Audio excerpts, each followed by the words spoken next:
Hi, welcome. Thanks for joining me. This is Elizabeth with Wandering Soul Enterprises, and I'm finally back working on the Archetypes and Elements Series again. It's been so long. And I'm only halfway through, but I finally got some time to record some videos today, so I'm gonna go for it. So today we're focusing on the Liberator. The light attributes are freeing yourself and others from outmoded beliefs, releasing negative thought patterns, and the shadow attributes are imposing your own tyranny over those you claim to liberate and ignoring legitimate constraints. So if you're curious about this spread, if this is the first time you've stumbled on one of these videos, I have an introduction video and I'll post a link in the description box below. But let's go ahead and dive right in.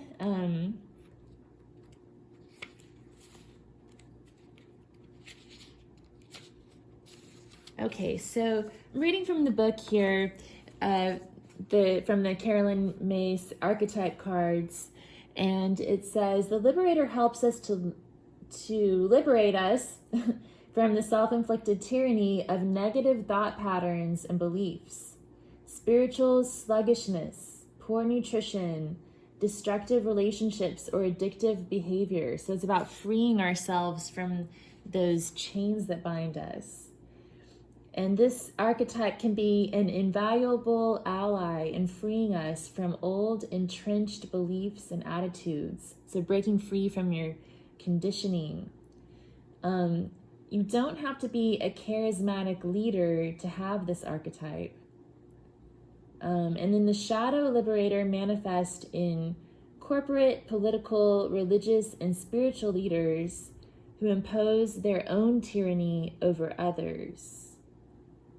Corporate, political, religious, and spiritual leaders. Yeah. So that's how it manifests in the shadow. I've saved you. Now you have to give me that business that you own, because I'm saving you from going to hell. I was just watching a documentary about the FLDS cult in El Dorado, and they were in Utah before they came to Texas, but such a messed up story, man. You gotta watch it. So to determine whether the Liberator is one of your core 12 archetypes, again, watch the introduction video if you don't know what I'm talking about. In order to determine whether it's one of your core 12, ask whether you have a lifelong pattern of helping to free others from injustices, adverse economic or social conditions, or simply from their misconception. Okay, so one interesting thing that's standing out to me right now, just starting out, is like the Liberator kind of reminds me a little bit of the Rescuer archetype, like when you're applying it to somebody else, but it seems like when you're applying the Liberator to yourself, it's kind of in its highest vibe. But when you're trying to help liberate others, you got to be really careful about that. You might want to bring in some other archetypes, like your wounded healer archetype, where you're working from your own experience to provide advice to people who are seeking it from you. That's one thing I was kind of thinking about with this shadow attribute. Like in my day job, I do sustainable building consulting, and as part of that, we're starting to focus more on social equity. It's like a big buzzword these days. So we really have to focus on it because of that, but it's also really important. That's why it's become such a big buzzword. And so we have a way of reaching out to these communities that we're building our projects in, and gathering feedback from the community and trying to use that input to inform the design of our building. But, we have to be really careful about the way we do that. We've got to collect feedback from the right people. We've got to make sure that their views are respected. And we don't want to go in and like make up our own ideas about what this community needs from us. That's why it's so important to get the feedback straight from the people who live there or work there. So that's something else that came to mind with the Liberator archetype for me. Another thing I thought of is like that situation in Afghanistan. You know, the United States went to war against terror in Afghanistan. We were there for like 20 years. And during the time we were there, we were basically helping one side of the Afghans fight a civil war against the other side. And I'm sure that there were a lot of people there. I mean, I've read so many articles about women who started these programs in the arts. They became reporters. They started getting jobs, living their dreams. You know, they experienced this newfound freedom they'd never had before, and independence. And then, you know, last summer, the United States pulled out of Afghanistan, and the president of the government that we supported ran away with his tail tucked between his legs. And so it was like, well, we're trying to liberate you, but you at some point you've got to liberate yourself. There's only so much you can do to help liberate somebody else, and you should be strategic about it from the beginning, because you know, you got to be careful about whether they want to be liberated or not, and whether you're stepping on people's toes more so than helping them. You know, if you've only got your own agenda in mind, is it really helping them? So yeah, this archetype comes into play quite a bit throughout our lives. Okay, so I'm going to go ahead and start digging into the earth, the element of earth. So we have Ivy Elf, card E10. From the Sailor Jerry playing cards, we have the 5 of Diamonds. From the Wildwood Tarot, we have 8 of Stones, Skill.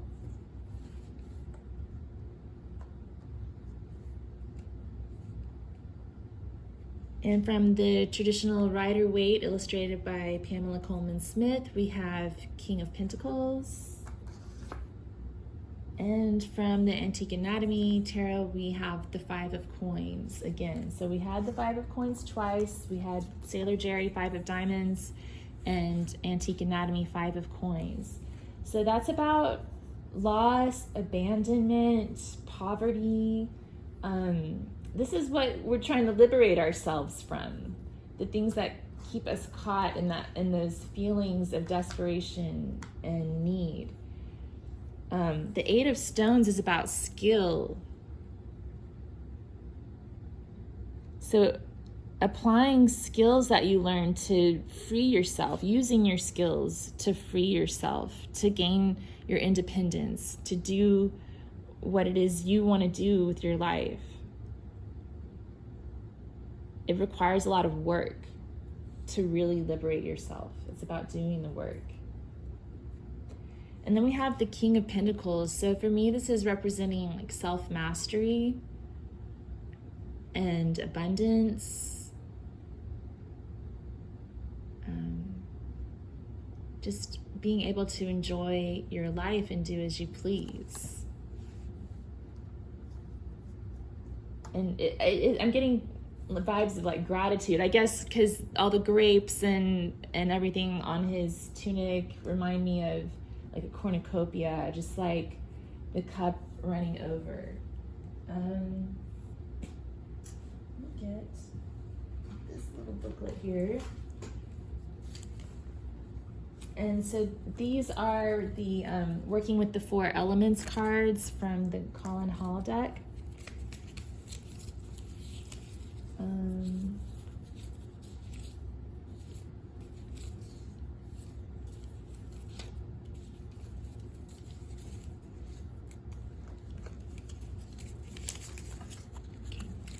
The ivy elf is very powerful and secretive and should not be underestimated. Always working, covering everything in its path, even beautiful sculptures of art in the garden. Our spiritual gifts are the same, hidden away deep inside us. Working with ivy elf can also help us remove the ivy from the door to reveal our gifts and also teach us about the astral plane, the kingdom of the fairy world, for all to enter. Knock on the door and you may enter. Suggestion: listen to the voice within. What gift would you like to develop? Set your mind to it, and the spirit world will help you develop your gifts. Affirmation: my determination will open the door. So this is about opening doors and clearing away the ivy that's blocking us from being able to open those doors. So liberating ourselves from the vines that are growing over the passageways. There's also a lot of ivy on this King of Pentacles card too. I just wanted to kind of point that out.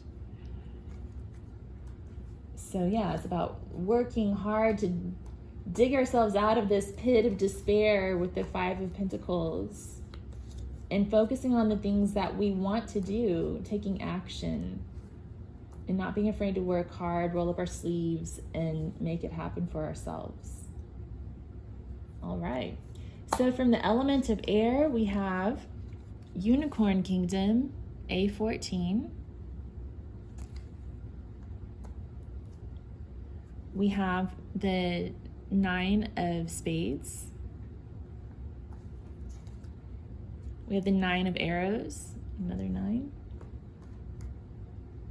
The Six of Swords, and the Five of Blades.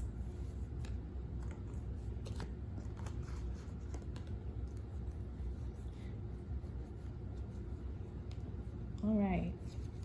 So the Nine of Arrows is about anxiety, being stressed out about your thoughts.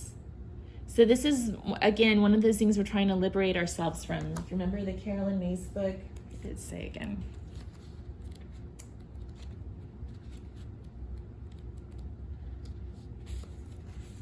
The Liberator helps to liberate us from the self-inflicted tyranny of negative thought patterns and beliefs, spiritual sluggishness, poor nutrition, destructive relationships, or addictive behavior. So yeah, these are those negative thought patterns. The Nine of Swords is about staying up awake at night, crying your eyes out, and being stressed out about whatever's happening at work, in your relationships, etc. And I like this particular depiction of the Nine of Arrows. The Wildwood deck does a good job of showing the energies of the cards in a different way than the traditional Rider Waite, but it's still paying respect to like the numerology of the number 9 and the overall energy of the card when it comes to the element of air as well. So in this card, she's using a bow and arrow like a violin. So she's like playing music to heal herself and deflect all of these arrows away. And that kind of, playing an instrument is a skill, like we were talking about in the element of earth. It's one of those skills that she's developed to help herself cope with those negative thoughts. Like she's using music to heal herself, to liberate herself from the negative thinking. And we also have the Five of Blades and the Six of Swords. So we have a progression from the 5 to the 6. So 5s are about change, and the Five of Swords in particular is about conflict, sometimes loss, betrayal involved with that conflict, even arrogance, like the winner takes all type of attitude. And then the Six of Swords is about moving away from that, moving from turbulence to stability and peace, more tranquil waters. So the Liberator, this is a liberator. He's setting the woman and the child free from their turbulent past and taking them to calmer waters. So in its light attribute, the Liberator can help people, right? People who need the help. Maybe they came and asked for help, and the Liberator helped them, or maybe they paid him to take them across the river. Maybe they're liberating themselves. But in any case, like, that's what it's all about. It's finding the calmer, more peaceful waters. Now, in the shadow attribute, the ferryman's gonna, take advantage of the toll. He's gonna make them turn over their property, their businesses, their, more money than they should. Who knows what he might take as payment for this service he's providing. So that's what the shadow liberator is like, where they use liberation as a carrot that they dangle in front of somebody in order to get what they want. Or they go on TV and make it sound like they're liberating people, but in reality, those people don't really even care or want to be liberated. It's really just suiting your own political agenda. All right, so let's read from the Unicorn Kingdom.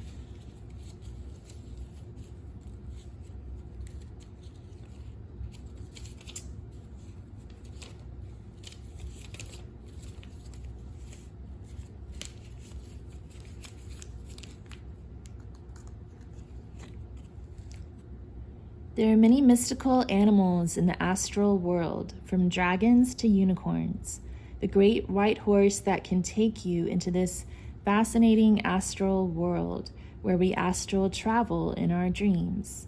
In these worlds are elemental spirits, temples of learning, angelic powers, strange and fascinating to all that enter.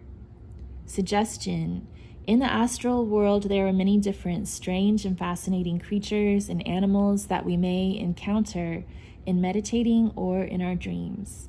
Do not be afraid, observe, and communicate with what you see. Affirmation: there is a new world around me to discover. So that could be some advice for some of our viewers to pay attention to your dreams, maybe even try astral projection. And I think it's also about kind of keeping your sight set on what you're moving towards.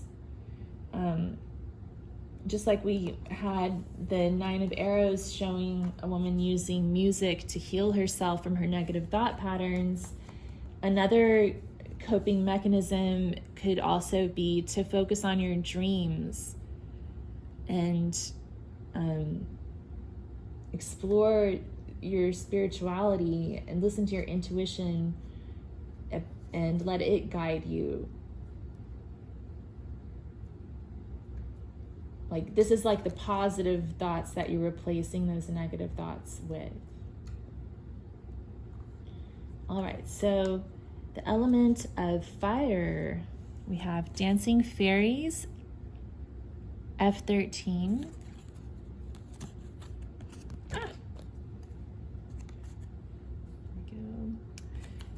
And we have the 10 of Wands from the Sailor Jerry cards, 10 of clubs. We have the 5 of Bows from Empowerment, 5 of Bows Empowerment from the Wildwood deck, and the 10 of Wands again. All right, and then the Ace of Rods. Okay, so 10 of Wands twice. I'm not that surprised, because when you liberate yourself, you're taking responsibility for yourself. So the 10 of Wands is about taking responsibility. When you liberate others, you've got to be careful about taking responsibility, too much responsibility for others, when they should be taking responsibility for themselves. And this could play into power dynamics in other ways as well. Like, maybe people who have been liberated feel like they owe the person who liberated them, and they take on extra responsibility in that way. So this is about just being mindful of who's responsible for what in the situation. And when you're liberating yourselves, that the other thing is, like, this is a burden, right? The Ten of Wands is a burden. So you've got to decide when it's time to liberate yourself from the burden. Then we also have the Five of Bows, empowerment. So in the traditional Rider-Waite deck, the Five of Wands is about, it can be about playfulness, but also about competition and conflict. But in the Wildwood deck, it's about empowerment. It's about being lighthearted in the face of conflict and cutting through confusion and knowing where your power lies for yourself. And then the Ace of Rods is also about power. It's the ace of the suit, so it's about the potential energy of the suit of wands, and wands are definitely about power and passion, spirituality, action, but power is probably the best word to describe it, energy or power. So I guess these cards are also talking about being mindful about where you apply your energy and staying in a positive energy that helps you to feel empowered and empowers those that you're actually liberating. If you're helping to liberate somebody else, make sure that they're feeling empowered in the situation rather than you taking responsibility for the things that they should be handling on their own.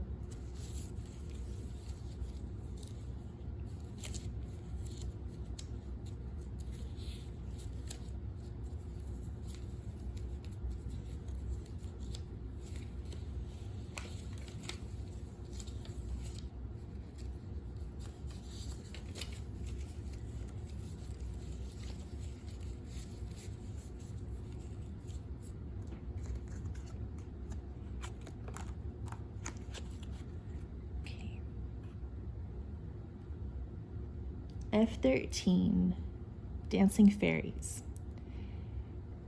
Fairies are often seen playing in nature.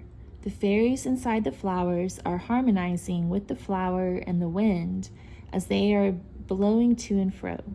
The butterfly and the flying fairies are flowing with the wind. Suggestion: we can learn from nature how to flow with life. Affirmation: I will dance in harmony with the spirit.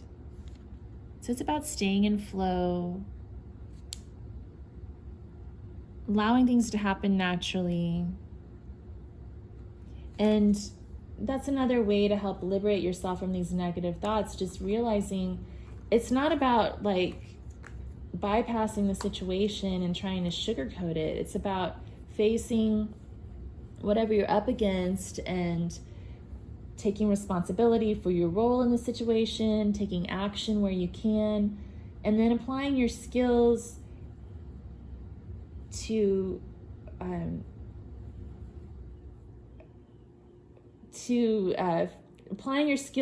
focus on your dreams, your goals, and in doing so, just allowing things to go up and down on a daily basis, just whatever, come what may, just knowing and having faith in yourself that everything's going to work out fine. That's basically what I'm getting here. Like, just knowing that life's a dance and you learn as you go. Right? That's from a song. Okay. So the element of water. We have Lake Goddess, W5. So you can look at it this way, or you can turn it on the side. Or you can look at it this way too. There's lots of angles to this card. Okay. And then we have the Eight of Hearts, the Ace of Vessels, the Waters of Life, the Six of Cups, and the Nine of Elixirs.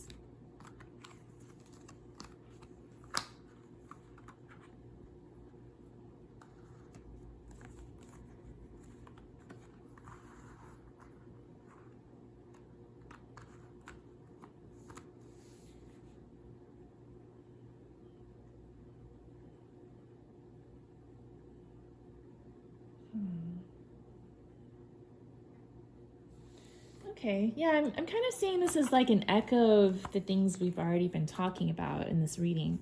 Ace of Vessels, the waters of life, is about pure, unconditional love. And so it's just here to tell us that whatever you're doing, you should do it out of love for yourself and others, right? And then the Six of Cups is a card about the past. It's also a card about forgiveness.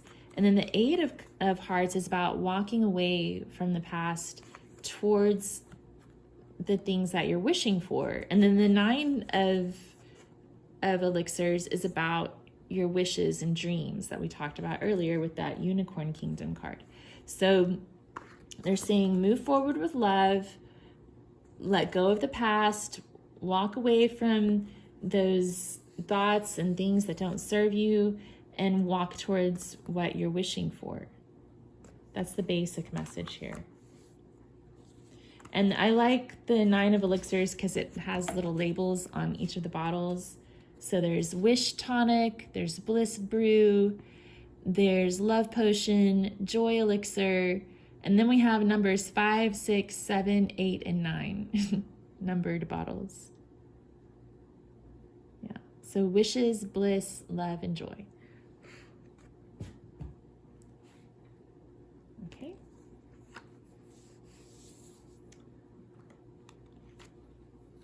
I'm going to read the card about the late goddess.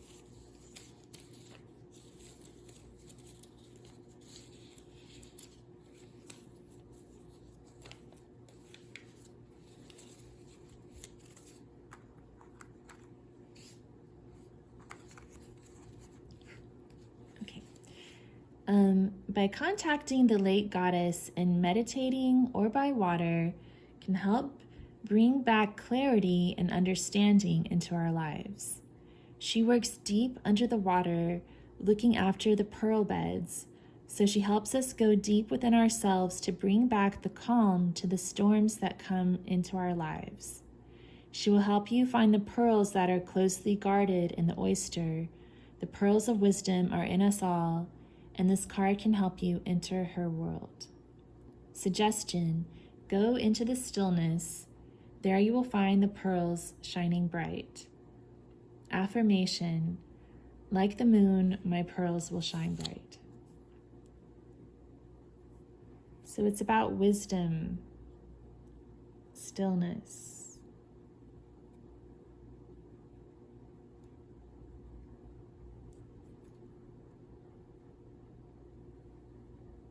Oh, wow. Okay, I just now saw it. Like, this kind of looks like a pearl in an oyster if you look at it. It's kind of hidden in there. Okay.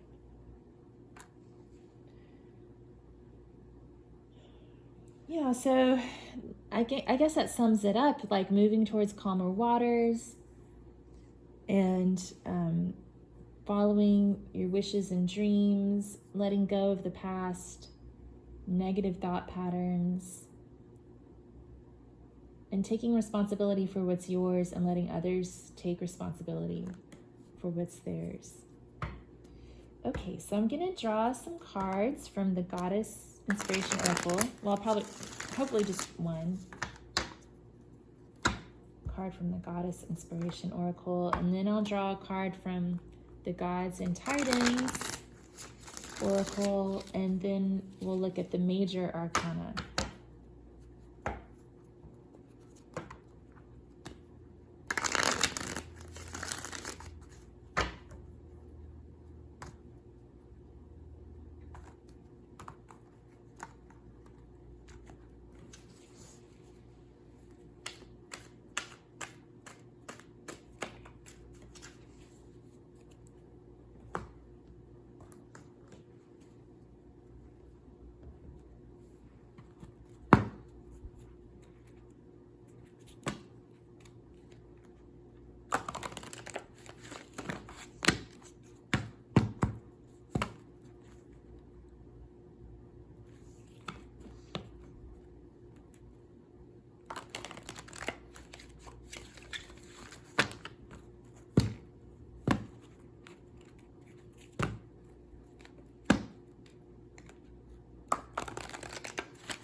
And that's flipped up.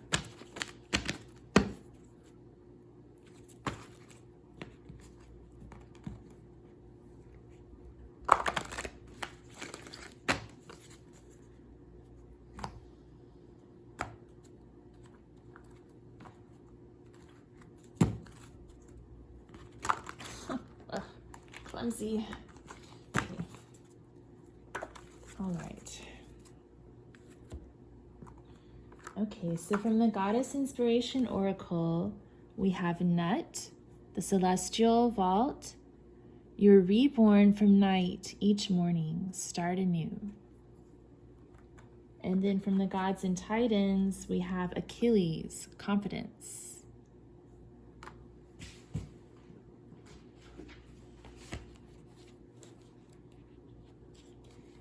And the tagline for this card says, you are strong, worthy, and confident. Step forward in courage, knowing that you can achieve exactly what you desire. So that's very encouraging. Like, every day is a new day. Step forward with confidence. Free yourself from the past. Stay in flow.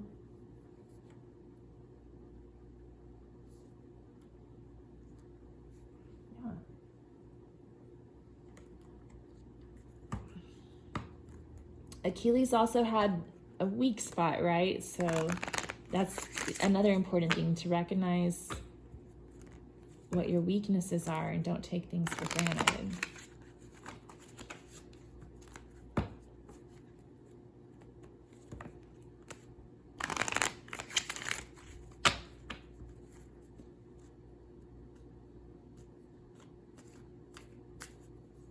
One of the shadow attributes says ignoring legitimate constraints. So yeah, if you legitimately have an ankle that's the only place that can get you killed, watch out for that. Okay, let's see.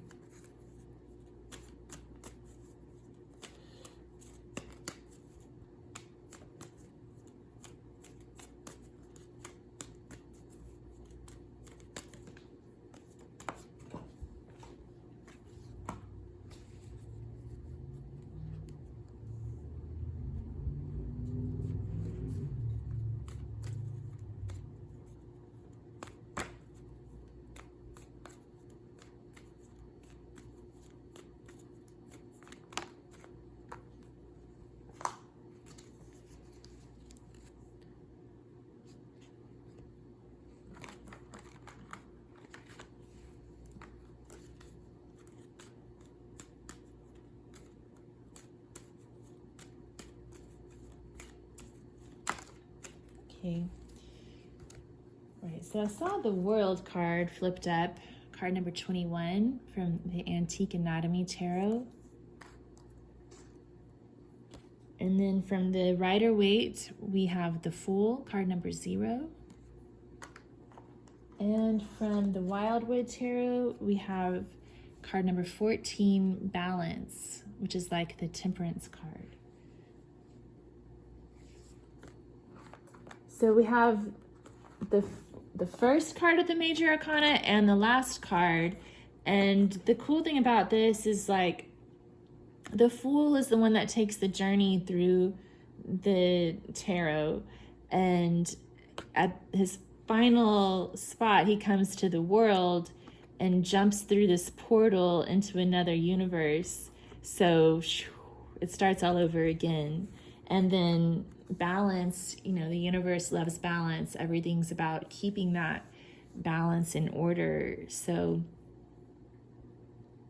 knowing how to free yourself can also come from just looking at things from a balanced perspective and accepting the situation for what it is, and accepting the power that you have to change it and what you can and can't do in any given situation. All right, well, thank you so much for tuning in to the Liberator archetype reading. I'm planning to do all of these at some point. Oh my goodness, it's taking forever, but yeah, I appreciate you being here. If you like this video, I have lots of other ones in the series. I also have pick a card readings and a few other things on my channel. So check it out. And if you like it, give it a thumbs up and subscribe. Thanks. Bye.